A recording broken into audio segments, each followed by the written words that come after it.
9:02. Esta es WJP 1110 AM, Radio para Todos. En la emisora, el programa es Viva la Mañana, el segmento Encuentro de Esperanza. Como siempre comentamos a esta hora, abrimos este espacio, esta sala grande, para que todos podamos, con esa diversidad de opiniones, de creencias o de no creencias, porque se puede dar, tener la oportunidad de escucharnos y de hablar de diferentes temas. Está con nosotros en línea telefónica, como cada viernes, la reverenda doctora Lizeth Gabriel Montalvo, que es pastora de la Iglesia Metodista de Ebenezer en Caguas, a quien le saludamos, le abrazamos a la distancia y le damos buenos días. Buenos días, Jorge, buenos días a cada amigo y amiga que nos escucha en esta mañana. Damos gracias a Dios por esta nueva oportunidad que nos brinda de poderles saludar a cada uno de ustedes. ¿Cómo se sienten esta mañana, pastora? Muy bien, gracias a Dios, nos sentimos muy bien. Ya pasamos por esa primera dosis de la vacuna y pues sumamente bien, gracias a Dios. Qué bueno, pastora. Aquí nuevamente abrimos este espacio y qué bueno que podemos tener la oportunidad de orientar, informar, educar, convencer y escucharnos sobre todas las cosas, que es bien importante. Qué bueno que podemos, ¿verdad?, tener este espacio, este diálogo de respeto, de sinceridad, y que nos brinda oportunidades, ¿verdad? Como ustedes saben, primeramente yo soy una profesional de la salud física y también de la salud, ¿verdad?, mental y emocional, y también espiritual. Así que le doy gracias a Dios porque me permite integrar todos los campos de estudio que he tenido para poder brindar educación, acompañamiento, guía, dirección a nuestros amigos y amigas a través de este medio y en otros foros que hemos estado. Al igual que usted, yo procuro, ya cuando hemos alcanzado un nivel de estudio académico, seguimos buscando siempre mejorarnos y aprender y educarnos todos los días. Aunque ya nos hayamos graduado, hay que seguir aprendiendo, punto. Eso está estipulado. Este tema que usted nos trae hoy es importante que lo escuchemos, que lo reflexionemos, que lo hablemos, pero sobre todo que busquemos la información para poder conocerlo, pastora. Sí, para el día de hoy yo me he sentido movida a traer este tema como algo, ¿verdad?, donde debemos buscar siempre educarnos y estar bien atentos a todos los detalles que ocurren en nuestro entorno y en nuestro diario vivir.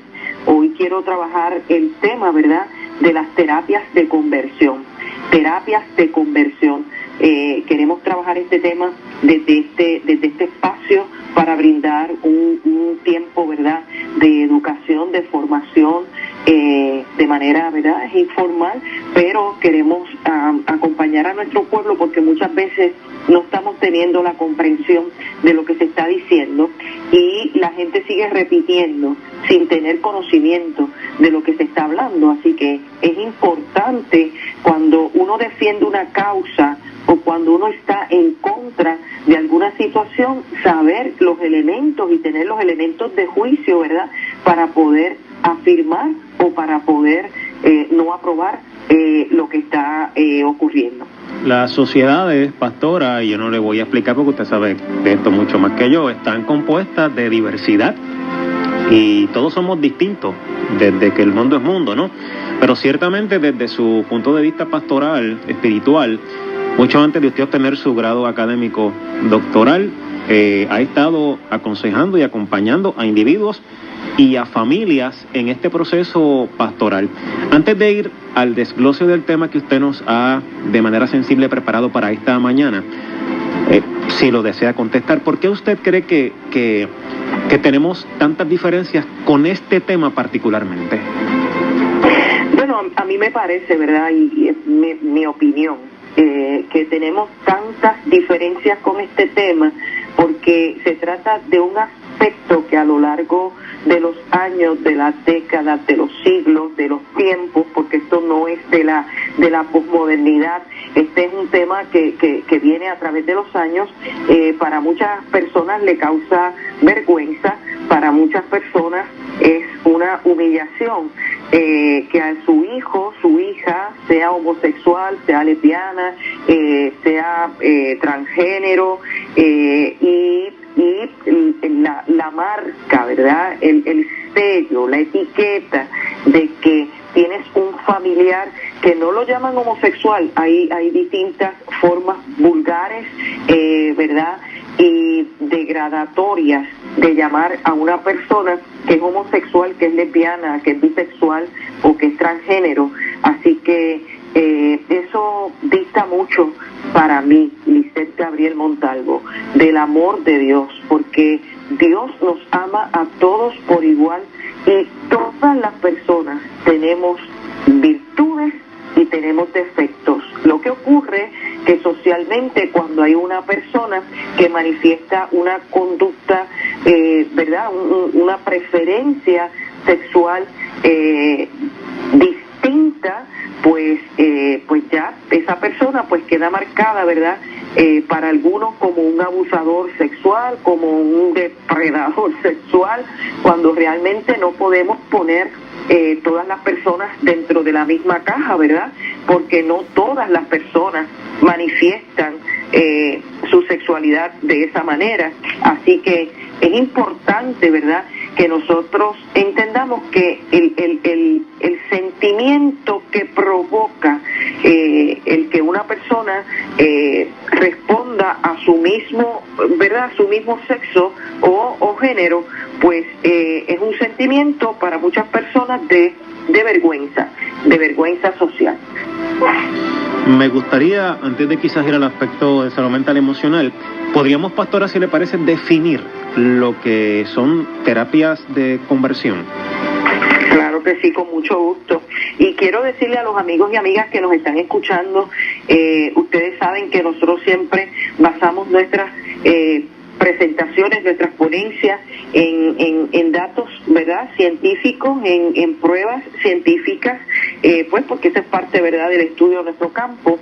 Y he estado leyendo por varios días de distintas investigaciones en la ONU, en la Asociación Mundial de Psiquiatría, en el Consejo Internacional de Rehabilitación para Víctimas de Tortura, en la Asociación Puertorriqueña, en la Asociación de Psicólogos de Puerto Rico, también leyendo opiniones del Colegio de Profesionales del Trabajo Social en Puerto Rico, entre otras cosas que he estado leyendo para preparar este tema en esta mañana. Miren, las terapias de conversión o terapias reparativas, ya con eso le va diciendo a usted hacia dónde se encamina. Es el método que utilizan para que las personas, como les dije, LGBTQ, de alguna manera las catalogan como personas inferiores a nivel moral, espiritual o físicamente. Y para solucionar esa inferioridad que presenta esa persona, se utiliza este tipo, y entre comillas, de terapia, porque se supone que la terapia conduzca a la sanación.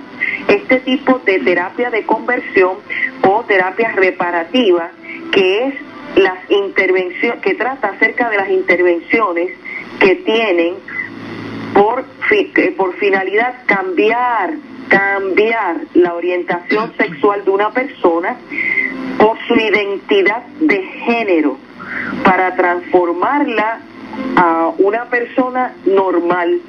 Y utilizo la palabra normal también entre comillas, ¿verdad? Porque lo que quiere, la finalidad de este tipo de terapia es un proceso de retornar a la persona a lo que se supone que sea normal, que ya no tenga esa inclinación hacia una conducta homosexual, lesbiana, bisexual, transgénero o cisgénero, que es aquella persona que nace de un sexo y le obligan a tener, ¿verdad?, una conducta hacia lo opuesto. ¿Por qué estamos teniendo esta conversación particularmente en Puerto Rico en este momento, pastor? Bueno, estamos teniendo esta conversación en este momento particular porque hay un proyecto en la Cámara, que es el proyecto del Senado 184, sobre el cual se han levantado muchas ronchas, ¿verdad? Porque las personas que están de acuerdo con este tipo de práctica, pues están opuestas al proyecto, ya que el proyecto lo que busca es derogar que esta práctica continúe. prohibir esta práctica en nuestro país, que no sería el único, porque en los estudios que hemos realizado encontramos que sobre 68 países en el mundo tiene este tipo de práctica, pero también muchísimos países en el mundo han establecido leyes para prohibir este tipo de prácticas que conduce hasta la tortura de un ser humano. Así que es importante que nosotros sepamos, ¿verdad?, de qué trata de verdad este tipo de práctica, para que nosotros podamos emitir una opinión que sea justa, una opinión que sea juiciosa, y no una opinión por lo que otro dijo, una opinión basada en el conocimiento. Así que yo aquí no estoy defendiendo, apoyando o el proyecto de ley. Yo creo que cada persona tiene la capacidad de leer, analizar, buscar información, y cuando esté bien informado, emitir su opinión acerca de. Yo estoy trayendo este tema porque me parece que hay muchas personas que no conocen. De hecho, en las redes sociales en estos días encontré varias personas preguntando ¿dónde se hacen esas terapias de conversión? Yo no sé dónde. Pues cuando las personas están preguntando es porque necesitan ser orientadas al respecto, ¿verdad? Así que parte de mi labor es educar, parte de mi responsabilidad como asesora pastoral en familia es educar las personas al respecto de los temas. Así que es un tema que está ahora mismo, ¿verdad?, activo dentro de nuestra sociedad puertorriqueña, y que yo pienso que lo debemos trabajar con mucha responsabilidad. De hecho, en el caso de Puerto Rico, pastora, para añadir al planteamiento que usted está trayendo, a preguntas que le hice, estas terapias de conversión forman parte de la Ley de Salud Mental de Puerto Rico y de la Ley para el Bienestar, Seguridad y Protección de Menores. Uh-huh. Así que no es un asunto lejano, no es un asunto que surge en un vacío, sino que forma parte de esas dos importantes leyes. Y precisamente, pastora, ¿cómo podemos insertar acá en este tema, en esta conversación, el aspecto de la salud mental y emocional? Mira, es importante porque este tipo de terapias atenta precisamente, en lugar de contribuir a sanar, atenta contra la salud mental de nuestra población. Hemos visto cómo esta pandemia ha incrementado el deterioro, fíjese, ha incrementado el deterioro de la salud mental en nuestro país. Cómo este tipo de prácticas también aumenta, incrementa el deterioro, agudiza más la situación de salud mental que tenemos en nuestro país. Si antes del 2020 era casi una emergencia nacional la salud mental de este país, pueden imaginar después de este año de pandemia, con toda la exacerbación de síntomas y de situaciones vividas, ¿verdad?, intrafamiliares, en los empleos, en la sociedad, cómo también esto sigue en ese, ¿verdad?, detrimento de la salud mental en nuestro país. Así que para que ustedes tengan una idea de qué tratan estas terapias de conversión o estas terapias reparativas, ¿verdad?, que simplemente en la mayoría de los casos son ofrecidas por motivos de orientación sexual e identidad de género.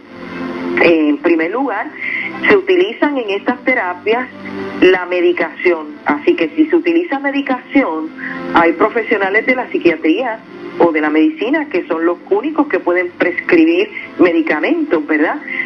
Utilizan la medicación, la psicoterapia, y usted podría decir, bueno, pero para dar psicoterapia pues tiene que ser un psicoterapeuta, ¿verdad?, certificado y experimentado, pero sabemos que, como decían en mi campo, donde quiera se cuecen habas, ¿verdad?, y cualquiera que estudie, analice la psicoterapia puede darse el guille, como decimos, ¿verdad?, normalmente, de ser un psicoterapeuta, y porque quizás leyó a Freud y sabe lo que es psicoterapia, comienza y monta un kiosco, porque ustedes saben que esas cosas también ocurren.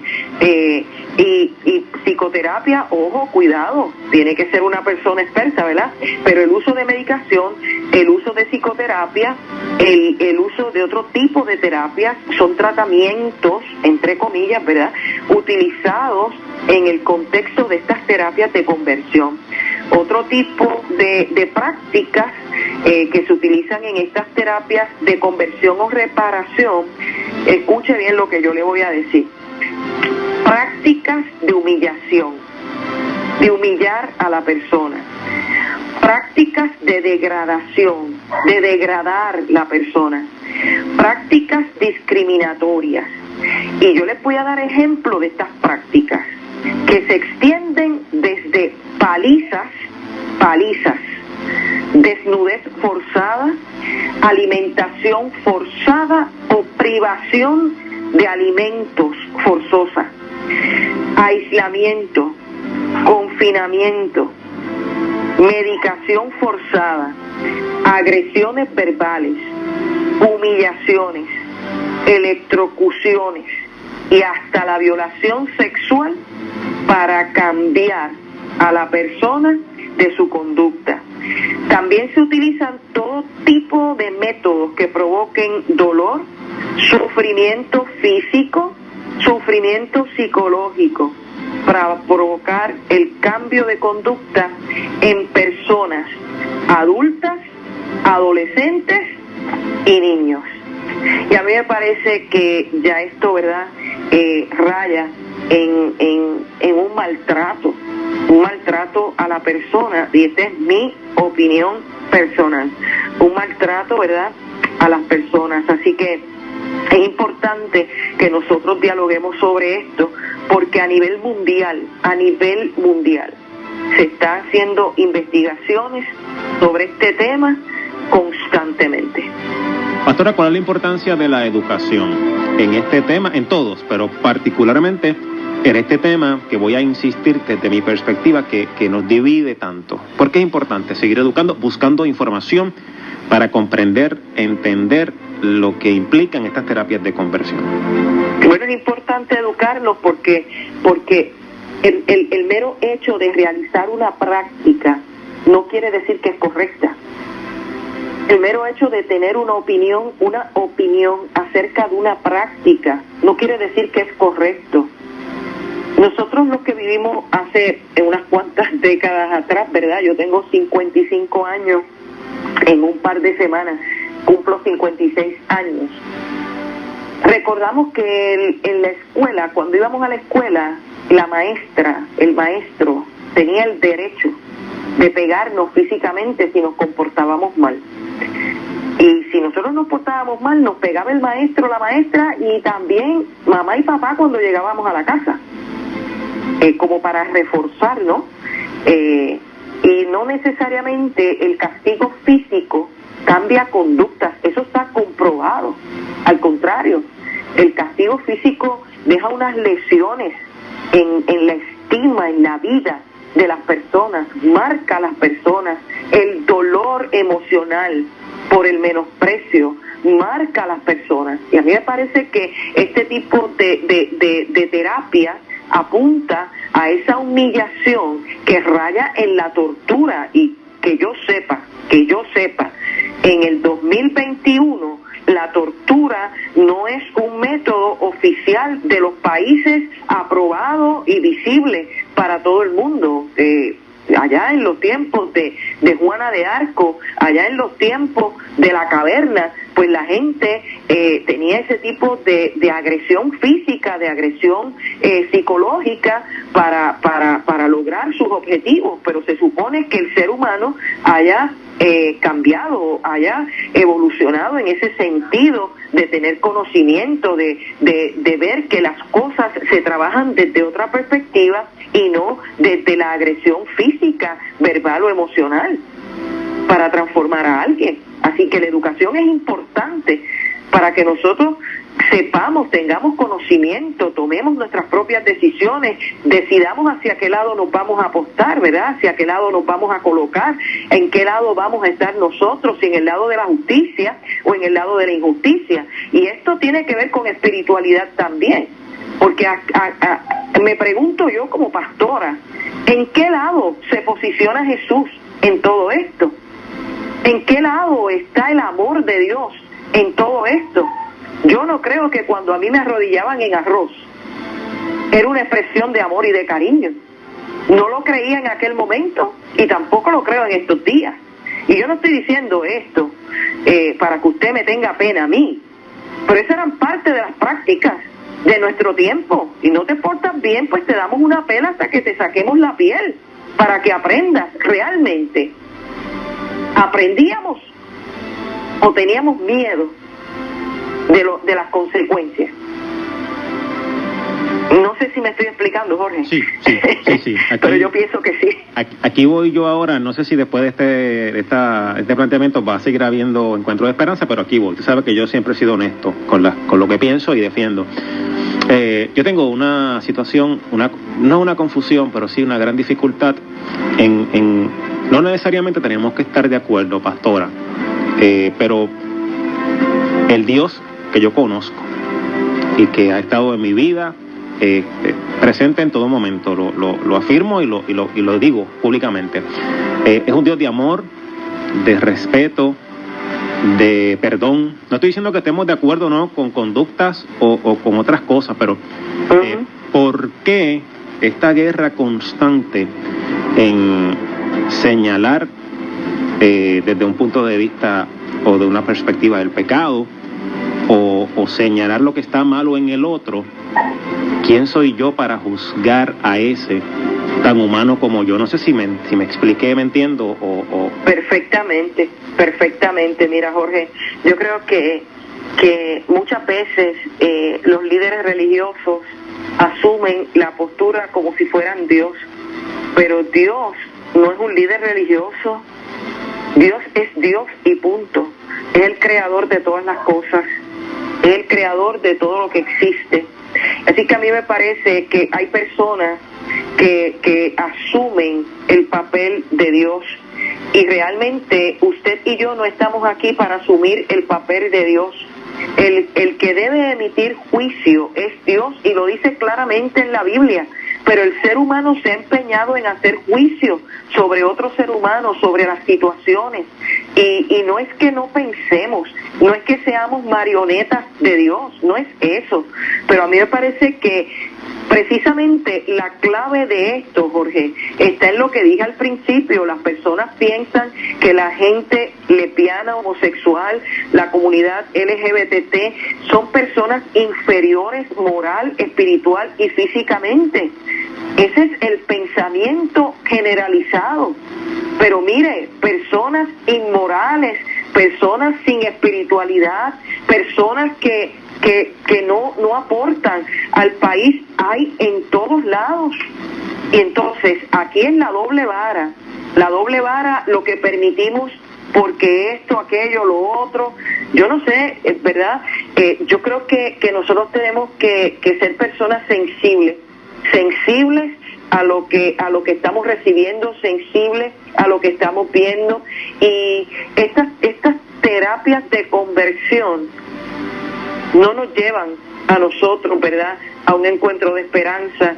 Pero yo quiero pensar que el hecho de que lo estemos dialogando en esta mañana, el hecho de que tengamos espacios como estos, traigan encuentros de esperanza para la gente que ha vivido esa opresión, para la gente que ha vivido esa marginación, para la gente que vive ese dolor emocional de ser rechazado por su ¿verdad?, por su orientación sexual, rechazado por su familia. Mire, yo no puedo concebir cómo un padre, una madre rechazan a un hijo, a una hija, porque es defectuoso, porque no es lo que esperaba. Pues mire, yo creo que todos nuestros padres nos tendrían de alguna manera que rechazar a nosotros, porque a lo mejor tu padre quería que tú fueras médico o abogado, pero tú no fuiste, así que eso no fue lo que él quería, lo que él esperaba para ti.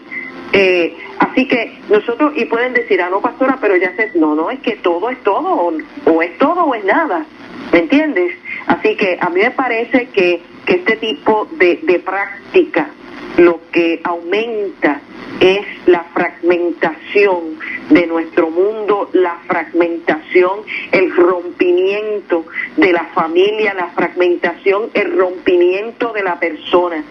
La persona está hecha cantos, y encima de que está hecha cantos, la queremos hacer más cantos todavía, pensando en una falacia, porque ahora voy a hablar con toda la autoridad que puedo tener. Estas terapias de conversión son una falacia, porque con dolor usted no cambia a la gente. Esto es una falacia. Estas terapias no producen el efecto que la gente dice que produce. Así que a mí me parece que nosotros no podemos dejarnos engañar. Miren, en esta investigación que yo he estado analizando de la ONU, dice que el efecto en quienes han recibido este tipo de tratamiento, entre comillas, ¿verdad?, es una grave amenaza a la salud mental. Y esta investigación es del 5 de noviembre del 2020. Yo no estoy hablando de hace 400 años atrás, yo estoy hablando de unos meses atrás. El efecto en las personas que han recibido este tipo de tratamiento lo que trae es una grave amenaza a la salud mental, afecta la integridad de esa persona en su bienestar físico y psicológico, porque algunos han recibido traumas físicos irreparables. Es una forma de engaño, de falsa publicidad y fraude. Es una forma de tortura a un alto precio. Y esta práctica, para que ustedes sepan, hay personas que cobran, ¿verdad?, que por hacer esta práctica, y otros que no, pero hay personas que cobran por hacer esta práctica, y en la investigación se encontró que habían personas que cobraban, ¿verdad?, hasta $26,000 por realizar este tipo de práctica. El efecto en la persona que lo recibe es pérdida considerable de su autoestima, ansiedad generalizada, depresión, aislamiento social, autoodio, vergüenza, sentimientos de culpa, disfunción sexual, ideas suicidas, intentos suicidas, trastornos de estrés postraumático, sufrimientos físicos considerables y dificultad para establecer relaciones humanas. Dígame usted a mí que ese es el efecto que usted quiere de una terapia, de un proceso de sanidad y de curación. Yo creo que da una radiografía completa del efecto que trae este tipo de práctica en las personas y la importancia que estemos tomándonos el tiempo para educar y para decirle a las personas que han vivido este tipo de trauma, y las personas que han vivido este tipo de situación, ¿verdad?, que hay esperanza todavía, que esto no es Dios. Dios no es el Dios de las palizas. Y yo sé que hay gente que me está escuchando que va a decir, sí, Dios es amor, pero también es fuego consumidor. Pero ese fuego consumidor se trata de Dios cuando hace juicio, y no porque usted declare que el fuego de Dios consuma a estas personas. Me parece que tenemos que ser más sensibles a la voz de Dios, a lo que Dios espera de nosotros y nosotras como seres humanos, y que a todas luces usted no se deje engañar, porque estas terapias no conducen realmente a una reparación, a una regeneración, a una conversión al lugar donde se supone que la persona haya estado. No conduce a eso. Y todos los estudios que se han realizado afirman que estas terapias no conducen a ese resultado. Hay 4 palabras, pastora, que he anotado aquí: sensibilidad, tolerancia, amor y respeto. Sensibilidad, tolerancia, amor y respeto. Me parece a mí que es el ejemplo encarnado en Jesucristo. Sensibilidad, tolerancia, amor y respeto. Aún los que no pensaban como Jesús, Jesús los respetaba. Jesús era sensible, tenía amor por todas las personas. Así que me parece a mí que estamos yéndonos fuera del objetivo. Si somos cristianos y cristianas, debemos imitar a Cristo, no a una institución, no a un líder religioso, a Cristo. Ese es nuestro mayor objetivo. Y fíjate que en una ocasión estábamos hablando acerca de Mahatma Gandhi, ¿verdad? Y estábamos en esa discusión. Y Gandhi tuvo una expresión en algún momento dado en su vida que él dijo: a mí me gusta Cristo. Y es algo que sorprende, ¿verdad? Porque Gandhi no era cristiano. A mí me gusta Cristo, lo que no me gustan son los cristianos. Y yo creo que esto es una gran lección que nosotros tenemos que aprender. ¿Por qué no le gustaban los cristianos? Porque realmente no vivían el ejemplo de Cristo y no vivían de la manera de Cristo, no vivían el amor que se supone que Cristo nos enseñó y nos ejemplificó, nos testimonió con su presencia en medio nuestro. Y Cristo recoge todas esas características, Jorge, y nosotros debemos aspirar a ser más como Cristo, menos como institución, menos como un líder religioso, pero sí más como Cristo, que es el objetivo de nuestra fe, tanto para nuestros hermanos católicos romanos como para nuestros hermanos protestantes. Nuestra fe está cimentada en la esencia de lo que es Cristo Jesús, nuestro Mesías, nuestro Salvador, nuestro Redentor y el enviado de Dios para la salvación de la humanidad desde nuestra perspectiva cristiana. Pastora, aspectos adicionales relacionados a este tema que usted nos está presentando en esta mañana. Mira, a mí me parece que nosotros tenemos que seguir las recomendaciones, ¿verdad? Y las conclusiones de estos estudios que hemos visto, y el experto a nivel mundial en este tema es el doctor Víctor Madrigal Borlós.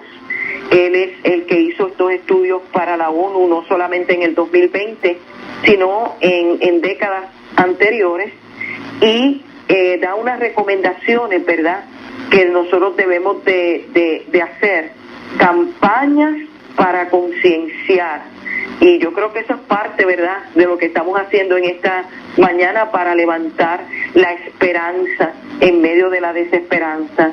Debemos también fomentar diálogos y experiencias educativas, que es lo que estamos tratando de hacer también desde este foro, pero no solamente nos circunscribimos a este lugar, ¿verdad? Sensibilizar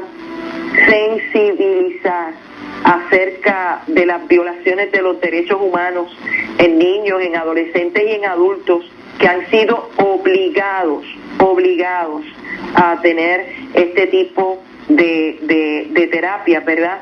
Reiterar que se deroguen leyes y reglamentos que permiten este tipo de prácticas, crear sistemas de supervisión, apoyo y de denuncia cuando vemos que alguien está sufriendo esta tortura, porque realmente esa es la palabra que cabe aquí. No deberían ser terapias de conversión o reparativas, deberían llamarse torturas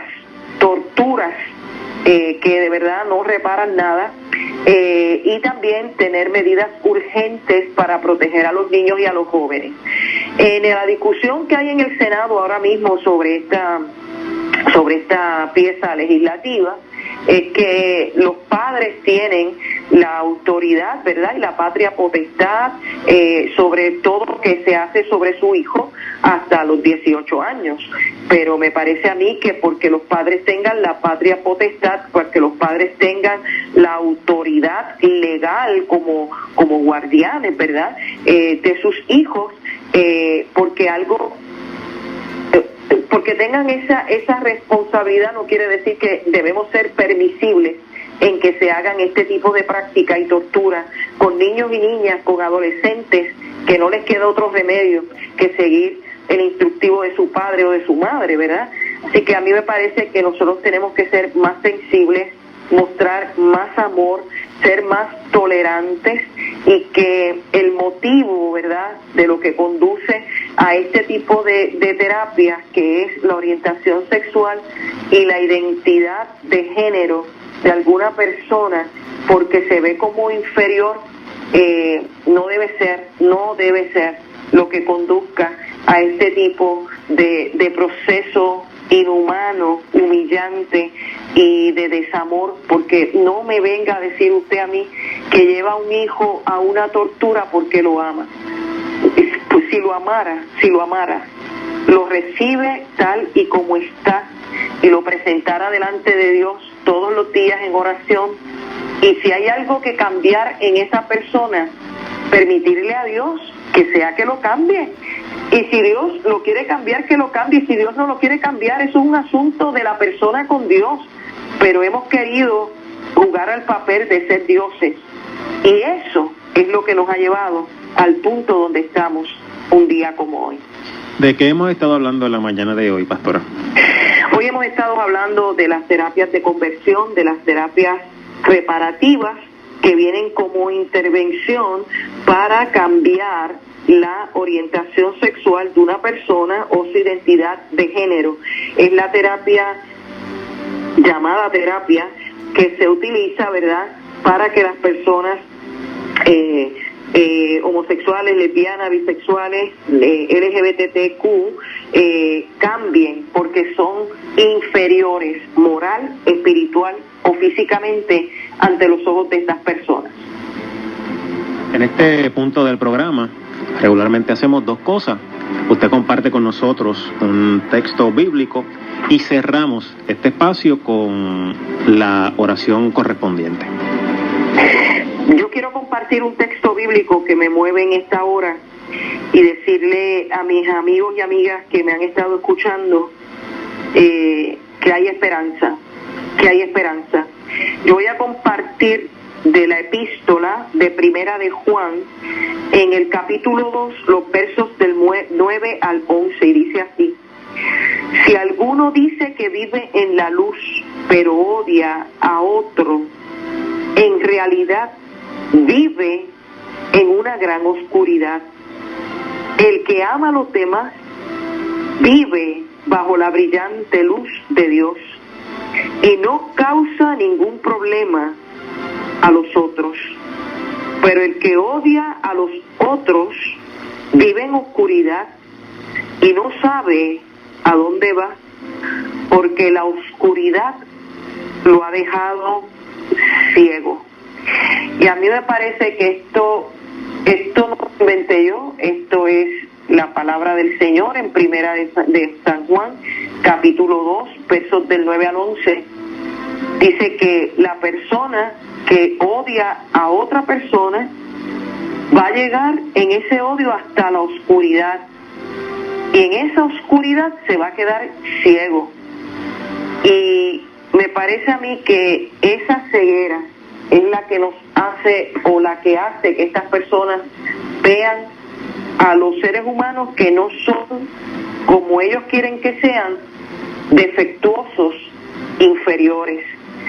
Y en el amor del Señor, en el capítulo 3 de esa misma epístola, el verso 1 dice: mirad qué grande amor nos ha dado el Padre para que seamos llamados hijos e hijas de Dios.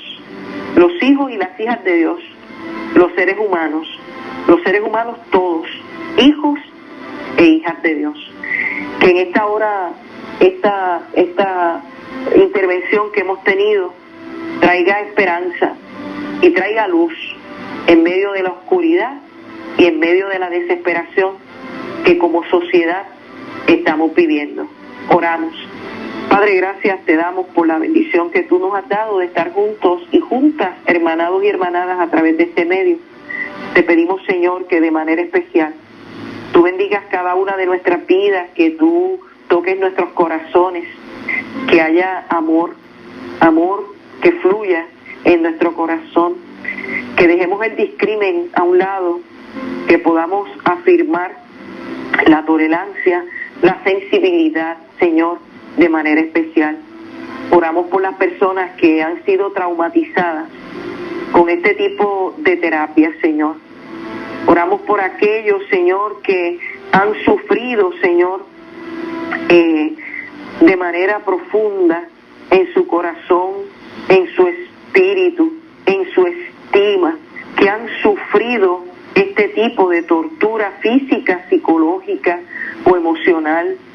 Te pedimos, Dios, por aquellos que por causa de estas terapias perdieron la fe en Dios, fueron lastimados en su espíritu. Te pedimos, Dios, en esta hora que en tu misericordia tú traigas sanidad a su mente, a su espíritu y a su corazón. Bendíceles, Señor, de manera especial. Cúbreles con tu amor y con tu gracia. Abrázales allí donde están. Gracias, Dios, por tu amor y porque hay múltiples formas en las que tú nos muestras tu amor. En el nombre poderoso de Jesús, oramos y te damos gracias, Señor. Amén. Pastora, ¿dónde está ubicada la Iglesia Metodista de Ebenecer y cómo podemos establecer contacto con ella? La Iglesia Metodista de Ebenecer en Caguas está ubicada en la urbanización Villa Turabo, en la calle Ciprés Final. Los domingos estamos de forma híbrida, estamos de manera presencial por medio de reservaciones y estamos también de manera virtual, ¿verdad? A través de la transmisión de nuestra página de Facebook, Iglesia Metodista Ebenecer Caguas.